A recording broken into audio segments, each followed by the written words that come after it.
शिव जी को आप लोग मानते हैं और उनकी बड़ी पूजा अर्चा होती है, लेकिन शिव जी के गुणधर्म आप जानते नहीं, इसीलिए बहुत बार आपसे गलती हो जाती।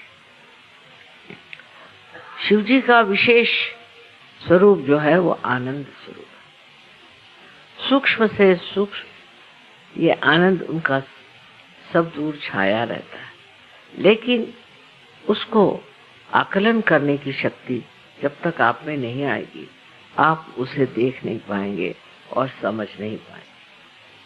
वो हर चीज में विराजमान, हर चीज में एक तरह से आनंद में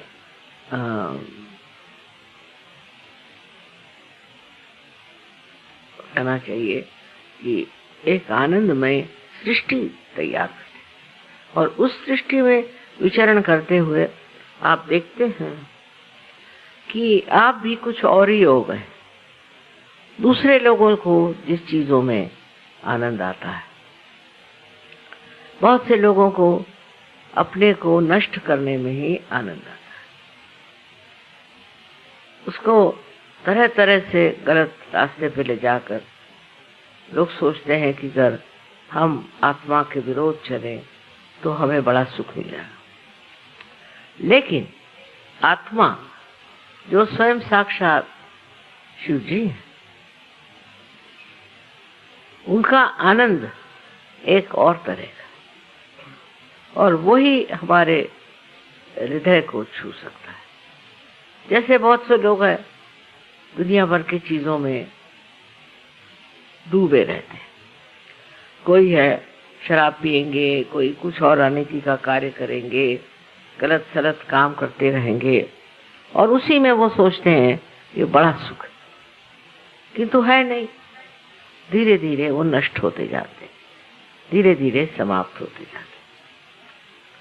और शिव जो है ये हमारी सांत्वना करने वाले, हमको शांति देने वाले और हमको आनंद देने वाले। और जब शिव जी की शक्ति और विष्णु की शक्ति, जैसे कि कुंडलिनी और सुषुम्ना नाड़ी, इन दोनों का मेल हो जाता है, तब आपको केवल सत्य मिलता है, केवल सत्य। जैसे कि उस सत्य को कोई आप किसी भी तरह से अस्वीकार्य नहीं कर सकते, क्योंकि वो पूर्णतया सत्य है। आप अपने उंगलियों पर, हाथ पर भी उसे जान सकते। अनेक तरह के अनुभव आपको आएंगे, जिससे आप समझ जाएंगे कि एकदम सत्य जो है उसमें असत्य की छटा भी वो आपके अंदर ज्ञात होता है। आप उसे जान सकते, समझ सकते। यही कुंडलिनी की देन है। यानी कुंडलिनी जो कि शिव की शक्ति है, वो जब आपके मध्य मार्ग से उठती है तो सारे ही चक्रों को आडोलित करती है, जागरूक करती है और समग्र करती है। उस शक्ति को संभालता कौन है? तो कहें कि विष्णु ही संभालते, क्योंकि वो विष्णु के मार्ग में चलती है और जा करके ब्रह्मरंध्र में वो अपने दर्शन देती है। वहां पहुंच करके ज्ञात होता है कि हाँ, अब इसकी जो यात्रा थी वो खत्म हो गई। सो आपस में कितना सहयोग और कितनी समझदारी। हम लोग हैं, आजकल एक बीमारी हो गई कि सब लोग पैसे के पीछे दौड़ रहे हैं। पैसे के पीछे दौड़ने की बड़ी अजीब सी बीमारी हो गई है, और उसके लिए हम कुछ भी कर सकते हैं, किसी भी चीज का अवलंबन करते हैं। सहयोग में भी कुछ लोग ऐसे होते हैं।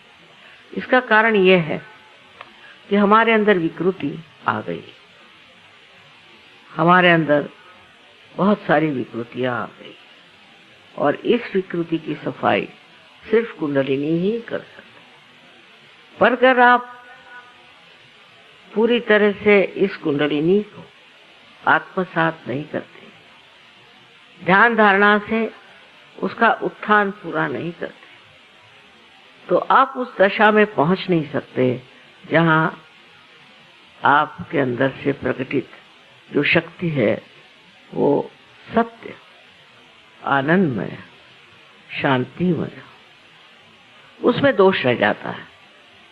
जब कुंडलिनी उठती है तो वो सब सफाई करती है, शिव जी की शक्ति से पूरी चीज साफ होती जाती है। पर तो भी कुछ लोग अपनी पुरानी आदतों से या अपने गलत धारणाओं से पीड़ित होते, और वो लोग जो कुछ गलत, जो भी दुष्ट बुरी बातें हैं, उसके थोड़े से ही प्रलोभन में पड़ के फिर से गिर जाते हैं।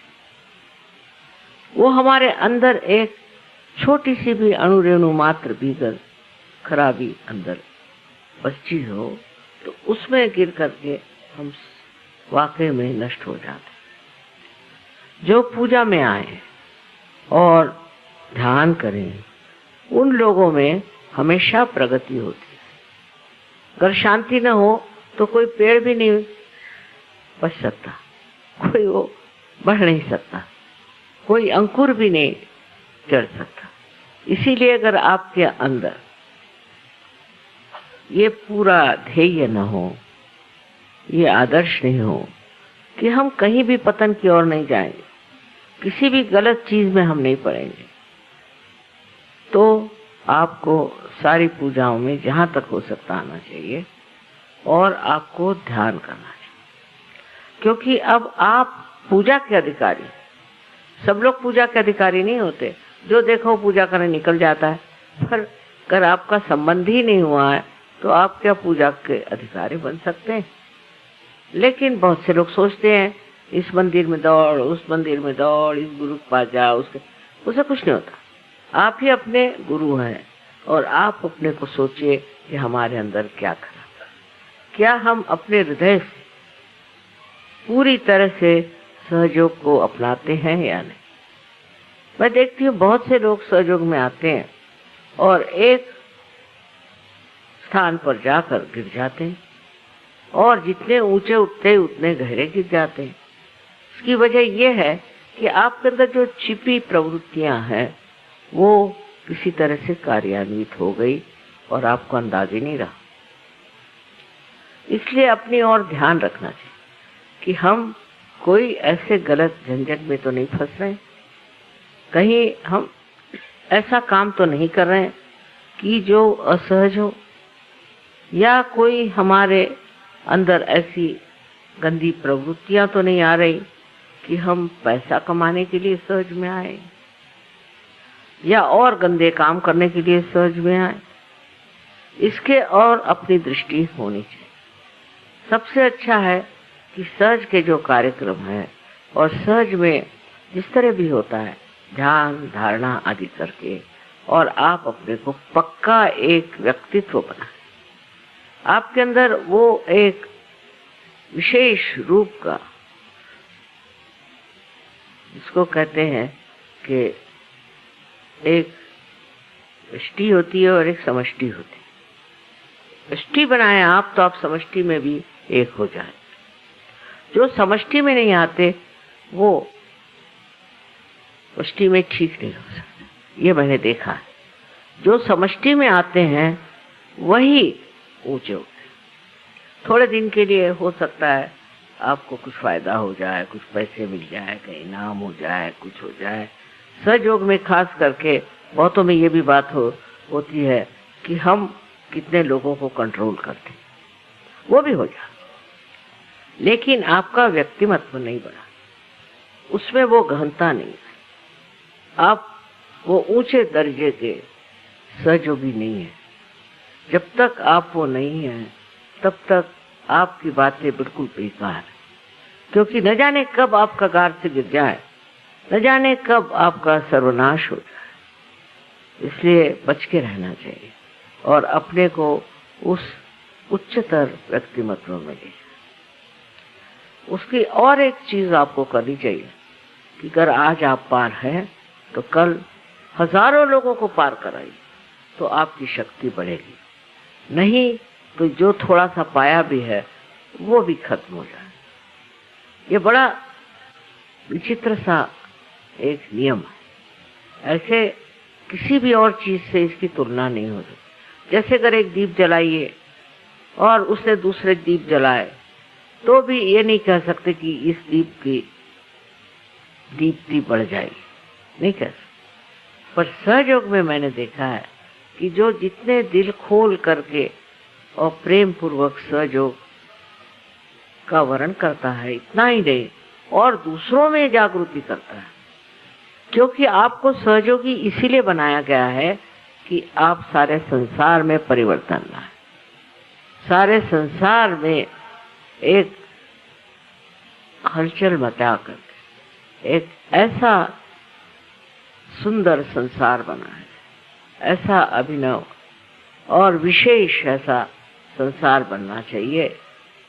ये एक आपकी शुद्ध इच्छा होनी चाहिए। ये शुद्ध इच्छा होते ही आपकी कुंडलिनी कार्यप्रवण होती है।